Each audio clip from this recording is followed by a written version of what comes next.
什么？魔教全军覆没。几乎所有成名人物都死在了那里。阿弥陀。 Ni hao para senior, balik lagi sama Bang De nih cuy. Bagaimana kabarnya hari ini? Semoga selalu dalam keadaan sehat ya cuy. Di chapter sebelumnya, naga api 8 penjuru emang edan kekuatannya. Xiaofan sama Lu Sueci udah pasrah. Untungnya Linglong keluar dari cermin api hitam. Sampai Dewa Binatang langsung gercep loncat, mau meluk dia saking kangennya. Itu Dewa Binatang kalau nggak dijadiin manusia sama Linglong, mungkin ya bakal jadi entitas terkuat di dunia Jade Dynasty. Terus di akhir chapter, Xiaofan akhirnya kesampaian juga meluk Lu Sueci. Itu cewek setia banget, ya udahlah, kita lanjut aja ke chapter 198 ya. Seperti biasa, kita gaskan aja ke alur ceritanya. 血气为何灵力几近枯竭？陆师姐力战恶龙受伤，未曾休养，奔赴毒蛇谷，一路斩除妖兽，才会耗尽法力。须得设法铲除，将来决战便能多几分胜算。启禀诸位师叔，少妖源源不断涌向洛神关。 Cerita berawal di Gunung Qingyun, puncak bambu kecil. Malam itu diselimuti angin dan hujan. 3 murid Qingyun yang sebelumnya dikirim ke wilayah selatan akhirnya kembali dengan selamat. Mereka membawa kabar besar bahwa Dewa Binatang sudah tewas. Tapi kabar baik itu seakan tertutup oleh masalah baru. Ketua sekte Dao Xuan dan Tian Buyi justru menghilang tanpa jejak. Chang Song, sang pengkhianat yang sempat muncul di aula leluhur sebelumnya, akhirnya dibunuh di tempat. Suasana di Qingyun jadi kacau balau. Setelah melapor, Lu Sueci dan murid-murid lain kembali ke puncak mereka masing-masing dan memilih mengurung diri. Di sebuah pondok kecil, cahaya lampu minyak yang temaram berkelip-kelip seperti kunang-kunang. Pintunya tertutup rapat, tapi jendelanya dibiarkan terbuka setengah. Angin dan hujan dari pegunungan masuk pelan-pelan. Tetesan air yang terbawa angin jatuh ke bingkai jendela bambu, mengalir jadi butiran air yang menetes turun, meninggalkan bercak lembab di kayu. Sesekali angin di luar membuat jendela itu berderit pelan. Suaranya tipis, tenggelam dalam sunyi malam dan suara hujan. Di atas meja, nyala lilin terus bergoyang, hampir padam berkali-kali, tapi selalu berhasil bertahan, kembali menyala perlahan. Lu Sueci duduk diam di samping meja, tatapannya kosong, terpusat pada lilin yang terus bergetar itu. Sementara telinganya menangkap suara angin dan hujan di luar. Tiba-tiba terdengar suara langkah kaki mendekat dari luar. Di malam begini, siapa yang datang? Lalu terdengar suara yang memanggil dari luar. Sueci. Lu Sueci berdiri dan membuka pintu. Ternyata Wenmin yang datang. Ia mempersilahkannya masuk. Kakak senior, ada apa datang ke sini malam-malam? Tanya Lu Sueci. Wenmin menariknya duduk. Ia memperhatikan wajah Lu Sueci dalam-dalam. Lalu berkata, "Guru ingin kau menemuinya besok."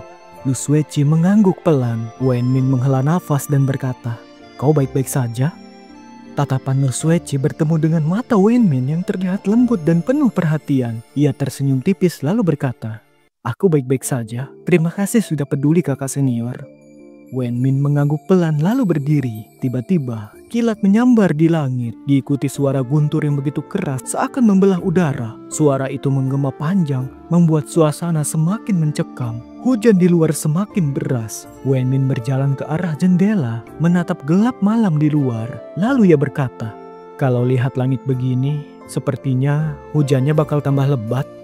Lu Sueci ikut berdiri dan berjalan ke sisinya.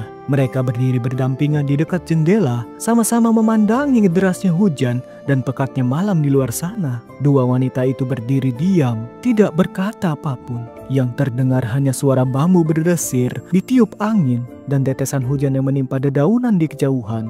Beberapa saat kemudian, Wenmin tersenyum kecil lalu berkata, "Kalau dipikir-pikir, kita udah lama gak duduk bareng begini sambil lihat hujan ya." Lu Sueci mengangguk pelan. Ia berkata, "Iya, aku ingat waktu pertama kali naik gunung, kakak senior yang paling sering mengajakku. Dulu aku masih kekanak-kanakan. Tiap ada malam hujan badai dan suara petir menggelegar, aku selalu takut sekali." Ia menoleh ke Wenmin, suaranya lembut lalu melanjutkan, "Setiap kali aku ketakutan, kakak senior selalu menemaniku di jendela, bilang ke aku supaya jangan takut." Wenmin tersenyum sambil menggeleng pelan. Ia mengulurkan tangannya, membelai rambut panjang Lu Sueci. Lalu ia berkata, "Waktu cepat sekali berlalu ya, kau sudah dewasa sekarang." Lu Sueci hanya tersenyum tipis. Wen Min menatap wajah Lu Sueci dalam-dalam, lalu berkata, "Sueci, kalau di hatimu lagi sedih atau ada yang bikin kamu menderita, jangan dipendam sendiri. Kau bisa cerita sama aku." Lu Sueci menggeleng pelan lalu berkata, "Aku gak sedih kakak senior. Lagi pula," tatapannya tiba-tiba berbinar. Ia tersenyum kecil lalu berkata, "Lagi pula aku percaya dia pasti akan kembali." Wen Min menatap senyum lembut penuh keyakinan di wajah Lu Sueci. Ia hanya bisa menggeleng pelan, menghela nafas, lalu menepuk punggung tangan adik seperguruannya itu sambil bergumam, "Kau ini..." Cerita beralih di bawah puncak naga di sebuah gua tanpa nama. Di luar gua, angin dan hujan menggila. Di dalamnya ada api unggun kecil dan sebuah makam sunyi. Chihao dan Lin Jingyu berada di depan makam tak bernama itu. Mereka terdiam, tidak sepatah kata pun keluar. Bagi seorang pengkhianat, mati adalah hal wajar. Tidak dihancurkan tulangnya sampai jadi abu saja, sudah bisa dibilang beruntung. Jangan harap bisa mendapat tempat di ruang leluhur atau punya batu nisan. Diam-diam, Lin Jingyu melemparkan sisa uang kertas yang ada di tangannya ke api unggun. Ia kemudian berdiri, api melahap kertas itu habis-habisan, dan cahaya api yang berpendar menyorot wajah keduanya. Mereka terdiam, menatap uang kertas itu terbakar sampai habis. Ketika api mulai meredup, Chihao memejamkan mata sejenak. Lalu mereka berdua berbalik meninggalkan gua sunyi itu dan melangkah ke tengah hujan dan badai di luar. Kegelapan pun kembali menyelimuti tempat itu. Gua itu kembali dalam keheningan. 很快就会过去的，我会在这里陪你的。你救我护我，不惜自己的生命，我便一般对你了。 Setelah bencana Dewa Binatang berakhir, markas besar sekte Raja Hantu di Gunung Rubah Agung kembali dibuka. Para anggota sekte yang sempat berpencar, termasuk sang Raja Hantu, kembali berkumpul. Gunung yang tadinya sepi kini ramai kembali. Dalam suasana itu, Guili bersama Xiao Hui dan Tao Tie akhirnya kembali ke Gunung Rubah Agung. Seperti biasa, ia langsung menuju ruang batu yang dingin, tempat Biao terbaring. Pintu ruang batu es itu perlahan terbuka. Raja Hantu masuk. Pintu batu berat di belakangnya menutup kembali dengan bunyi bergema. Guili tetap berdiri membelakangi pintu, menatap Biao yang terbaring di altar batu es. Ia tidak menoleh. Raja Hantu pun tidak berkata apa-apa, hanya berjalan pelan ke sisi lain altar itu, lalu berdiri menatap putrinya. Biao masih terbaring dengan ekspresi damai, senyum tipis terlihat di wajahnya. Di antara kedua tangannya yang terlipat di dada, terletak lonceng Hehuan yang berdiam tenang di telapak tangannya. "Kau baik-baik saja?"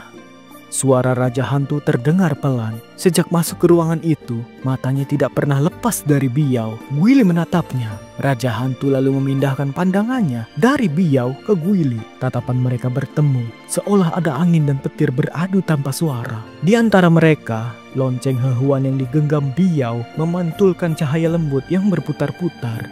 "Kudengar Dewa Binatang sudah mati?" tanya Raja Hantu. Guili mengangguk lalu berkata, "Iya." Raja Hantu mengangguk lalu berkata, "Bagus, kau sudah melakukan yang terbaik. Lalu soal Tao Tie, aku sudah membawanya kembali," jawab Guili. Raja Hantu memandangi Guili sejenak, lalu tersenyum tipis dan berkata, "Kau memang tidak pernah mengecewakanku." Guili hanya mengernyit, melirik Raja Hantu. Tapi Raja Hantu tetap terlihat santai dan berkata pelan, "Sekarang serahkan itu padaku." Guili terdiam sejenak lalu berbalik menuju pintu keluar. Raja Hantu ikut melangkah melewati altar batu es menyusul Guili.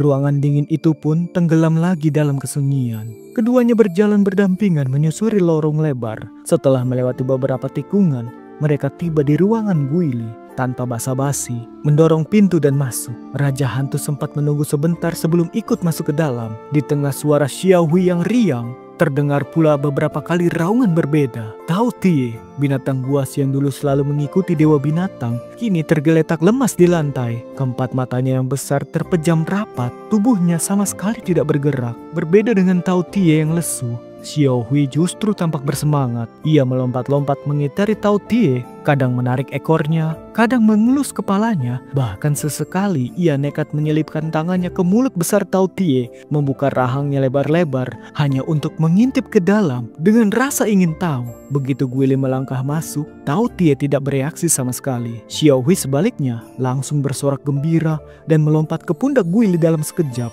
Guile mengelus kepala Xiao Hui pelan, lalu melirik sekilas kepada Tao Tie dan berkata, "Ini dia." Raja Hantu menatap Tao Tie yang tergeletak di lantai. Bibirnya perlahan terlihat senyum tipis. Sebelum ia melangkah mendekat, Tao Tie yang sebelumnya tak bergerak mulai menyadari sesuatu. Kepala besarnya bergerak ke samping, kemudian terangkat. Keempat matanya terbuka lebar, menatap Raja Hantu dengan tajam. Raungan rendah pun keluar dari mulutnya. Suasana yang tadinya tenang langsung berubah tegang. Duri di punggung Tao Tie yang keras seperti besi menegang. Rahangnya besar terbuka lebar, memperlihatkan deretan gigi runcing yang terlihat mengerikan. Namun Raja Hantu sama sekali tidak gentar. Justru ada kilatan aneh di matanya. Campuran rasa gembira dan hasrat yang sulit disembunyikan. Menghadapi Tao Tie yang semakin buas, Raja Hantu tetap berjalan maju tanpa memperlambat langkahnya. Di belakangnya, Guile mengernyitkan dahi. Matanya terus mengikuti gerak Raja Hantu. Tao Tie jelas tidak tahan diprovokasi seperti itu. Cahaya merah mulai berkilat di matanya. Dengan tubuh raksasa yang perlahan bangkit berdiri, ia bersiap untuk menyerang. Beberapa langkah kemudian, Raja Hantu sudah berdiri hanya 3 meter di depannya. Kali ini, Tao Tie tidak menahan diri. Ia meraung keras, raungannya sampai membuat dinding batu ikut bergetar. Tubuhnya melesat ke udara, dengan cakar dan taring siap mencabik Raja Hantu. Di kejauhan, Xiao Hui mengikik, tapi nada suaranya sama sekali tidak menunjukkan kekhawatiran. Justru terdengar seperti ia sedikit senang, seolah berharap Tao Tie bisa membunuh Raja Hantu dengan sekali serang. Saat itu, cahaya merah gelap tiba-tiba melintas di lengan baju Raja Hantu, memancarkan aroma darah yang samar, tapi menusuk ke seluruh ruangan. Cahaya itu semakin terang. Dari dalamnya perlahan muncul sebuah tungku kuno yang terlihat sederhana. Begitu tungku itu tampak sepenuhnya, cahaya merah darah memancar ke seluruh ruangan, memantulkan warna menyeramkan pada wajah siapapun yang ada di sana. Bau darah yang sangat pekat menyebar, membuat siapapun yang menghirupnya hampir ingin muntah. Tao Tie mendadak menunjukkan raut ketakutan, namun bau darah itu juga membangkitkan sisi buas yang terpendam dalam dirinya. Setelah ragu sesaat, ia meraung lagi, langsung menerjang tungku kuno itu dari jauh. Dahi Guile berkerut semakin dalam, tubuhnya sempat bergerak, tapi akhirnya ia menahan diri. Ia hanya bisa menatap tajam pada tungku kuno yang dibawa Raja Hantu. Tubuh raksasa Tao Tie menghantam tungku penakluk naga. Namun seketika terdengar dentuman keras dari tungku itu, seperti mantra kuno yang misterius dilantunkan dari dunia tak kasat mata. Cahaya merah membungkus tubuh Tao Tie sepenuhnya. Tidak ada celah sedikit pun. Dalam hitungan detik, tubuh Tao Tie mulai bergetar hebat. Raut wajahnya dipenuhi rasa sakit yang tidak terbayangkan. Ia meraung panjang, tapi seolah seluruh kekuatannya tersedot habis. Tubuh raksasa itu akhirnya terhempas jatuh ke tanah dengan suara yang keras menggema. 是血珠的邪力，如今已经侵入你的心脉。你运气好，靠着玄火剑躲过了这次。 Baiklah teman-teman, sampai juga di akhir cerita. Terima kasih untuk teman-teman yang sudah nonton sampai selesai. Like bila kalian suka dengan Jade Dynasty. Jangan lupa subscribe ya, biar nggak ketinggalan alur ceritanya. Dadah!